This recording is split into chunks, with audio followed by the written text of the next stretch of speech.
I believe that the most important piece of furniture in a house is the kitchen table. Don't get me wrong, I love my bed, and I'm a huge fan of kicking back on the living room sofa, but when it comes to functionality and significance, the table wins hands down every time. Think about it. You can use it to do your homework, add beauty to a room, sew a dress, iron your clothes, play board games, have a meeting, pay your bills, unload your groceries, sort the mail, build a model airplane, put together a puzzle, and sit down while you're doing it. So tell me, what other piece of furniture do you have in your home that's more functional than that?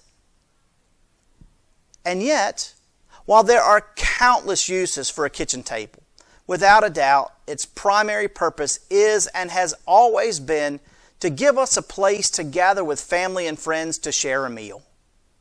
I don't know how it is in your home, but in mine, most days as soon as the alarm clock goes off, we scatter.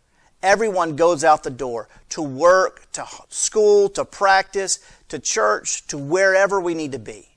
Nearly the entire day happens someplace other than home, meaning my wife, daughters, and I spend most of our waking hours away from each other.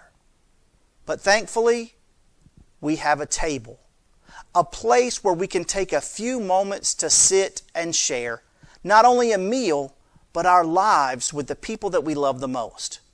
It's at the table that we talk about what happened that day, what needs to happen tomorrow, what's troubling us, what's exciting us, and what's going on with the people that we know and what's going on in the world. Sometimes there's laughter. Sometimes there's yelling. Sometimes we tell jokes, sometimes we tell stories, sometimes there's just silence. But every time there's togetherness.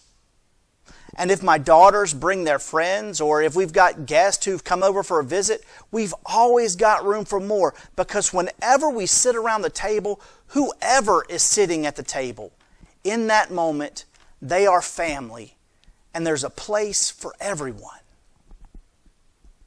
Throughout the Gospels, there are quite a few instances where we hear about Jesus sharing a meal with others. Sometimes he was with the multitudes of people. Other times he was at banquets or feasts. There were times when he was eating with his closest friends, and sometimes he was dining with those who were considered unworthy or undesirable. But in every case, whoever bellied up to his table, in that moment they were family, and there was a place for everyone. For Lutherans and some other Christian traditions, the table isn't just the most important piece of furniture in the home, it's also the most important piece of furniture in the church. When you go into our sanctuaries, you'll notice that it's not the pulpit that takes center stage, but the altar, the table on which Holy Communion is prepared and served. It is here that we are invited to share a meal with the Almighty. At this table we gather with the people of God to partake in the body and blood of Christ. Sadly, with all that's been going on for the last year and a half, we aren't gathering around the table like we used to. Most congregations have had to find another way to share this holy meal safely and effectively. It's not exactly easy to be socially distanced and keep a mask on when you're taking communion. But it's not just that.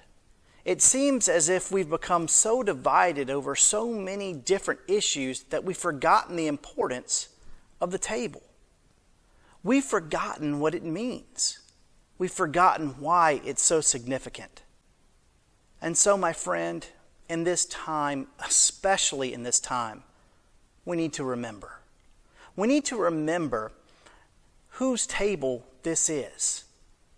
It's time to remember why we share this meal. It's time to remember that when we gather here, no matter how different we are, male or female, young or old, gay or straight, black or white, conservative or liberal, at this table, in this moment, we are family. And at Christ's table, there's a place for everyone. That's your word for Wednesday. May God bless you.